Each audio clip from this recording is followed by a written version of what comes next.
everything have been escalated, and public infrastructures that the people have already paid for several times over are being sold to entities ostensibly to finance the government further against its further persistence in this unwarrantable process, which can only multiply costs further, with undesirable entities owning public infrastructures as commits further offenses on the people. Roads you will pay for to drive the first 10 miles and then the next 25 miles and so on and so forth. A. Unlawful dissolution of infrastructures belonging to the people and rightfully managed only to the discretion of the people. Government may neither dissolve nor seek to dissolve infrastructural assets held in common by the people under the authorities of government without first acquiring public assent of a lawful majority.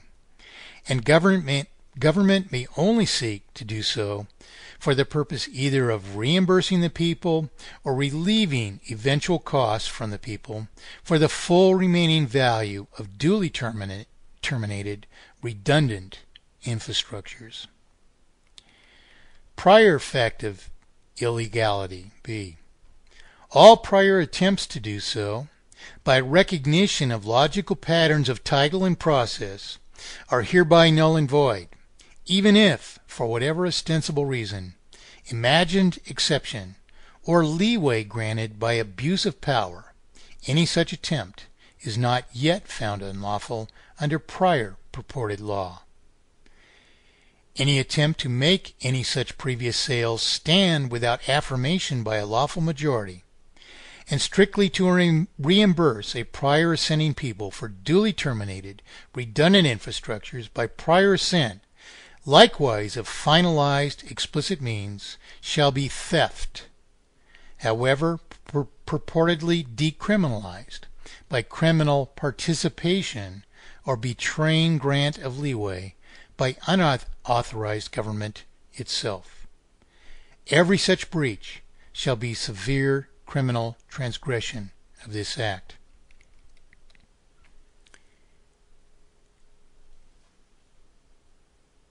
C. Criminality of exploitation and unearned profit. Any holding or collection of property for the purpose of unearned profit or exploitation shall be criminal transgression of this act. And the vital principle of earned profit, therefore, shall be understood to comprise the commensurable costs of actually increasing or necessarily preserving tangible value. No more commodities trading or purchasing to deny markets of needed supply, to artificially raise demand and to exploit raised demand without providing commensurable value so as to derive unjust profit from us. Section 7.6. Monumental, intentionally perpetrated crimes against the people. Immediate obligation to arrest imposed artificial monetary failure. Immediate obligation to reconstitute public and private promissory obligations. Obligation to retroactively establish absolute consensual representation. A. Monumental, intentionally perpetrated crimes against the people. Monumental crimes, therefore, are intentionally perpetrated against the people. In facts that without warrant or assent, having given up no lawful consideration commensurable to a mere misrepresentation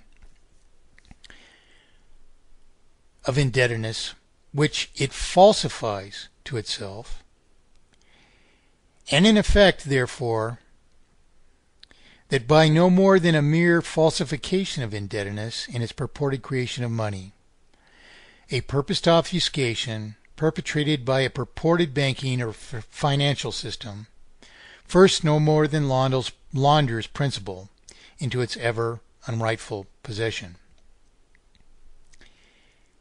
An even more monumental crime, therefore, is intentionally perpetrated against the people in an incredible fact that, of course, by further abuse of a need for warrant, by purposed denial of even the opportunity for assent or denial of its purposed betrayals of the people, and even therefore without the scantest record of actual possible justification. This purposed obfuscation further imposes interest on falsified debts to a purported banking or financial system only as if risked property justified interest, even as actual principal or commensurable lawful consideration was never given up by the purported banking or financial system itself, where on the contrary the purported banking or financial system merely publishes evidence or further representations of our very own promissory obligations in its purported creation of money, and therefore falsified role as creditor, where payment of principal therefore instead is only rightly to be retired from circulation, and where therefore no justification whatever exists for either principal or interest to ever rightly be conveyed to the unrightful possession of the purported banking or financial system, particularly as no risk of property whatever justifies interest, and as the very same purposed obfuscation of the purported banking or financial system itself denies every real creditor interest. This in turn results in the most exceeding crimes imaginable, in that an ever unwarranted and ever unjustifiable imposition of interest imposes an implicit obligation to maintain a vital circulation against unwarrantable and wholly unnatural payments of principal and interest, which unnatural sum of payments would never exist otherwise, and thus which unnatural and unsustainable payments out of a circulation, which at most can be comprised of only some remaining principal, therefore require perpetually borrowing principal and interest back into circulation, with the consequence of this unnatural, indispensable obligation of reflation, therefore, inherently being first to reabsorb paid principal as new or subsequent sums of falsified debt, equal to any prior sum of debt, which sum might otherwise only be presumed to be resolvable. With an artificial obligation for reflation, therefore, instead making it mathematically impossible to resolve any former sum of debt. With interest necessarily borrowed back into circulation, therefore, comprising new debt above every prior escalation of a sum of falsified debt. With these consequences of a wholly unnatural, irrational, and redundant obligation for reflation and multiplication of falsified indebtedness, therefore, perpetually increasing a wholly unnatural sum of falsified debt, so long as a vital, indispensable circulation can be maintained. And with this multiplication of falsified indebtedness, therefore, increasing the cost of servicing the ever-escalating sum of falsified debt, in proportion to remaining capacity to sustain the industry which is obligated to do so from the same circulation. With this process, therefore, inevitably manifesting in a terminal sum of debt which eventually exceeds the remaining capacity of remaining industry to service further escalation of falsified indebtedness. With the inability to service further falsified debt, therefore, destroying creditworthiness to borrow further, as nonetheless remains necessary to reflate or maintain a vital circulation, and with a natural and evident form of an inevitable failure of the obfuscation, therefore, inherently being rapid deflation, resulting in terminal defeasance and wholly unnatural, gross, mere artificially imposed dispossession under completely falsified processes of purported credit. 3. Monumental further political crimes, therefore, are inherently perpetrated against the people. In fact, this terminal obfuscation of our currency could only be perpetrated by both initial and persistent facts of political betrayal. In further facts, the perpetrator's contributions to campaigns of every quarter, which indeed persist in this betrayal, and in further facts of the sums which are thus stolen from the people only to persist in inherently escalated terminal dispossession, not only of our production, but even of our means and very opportunity to produce. 4. Few greater treasons, therefore, could exist against virtually every country of the world. B. Immediate obligation to arrest imposed artificial monetary failure.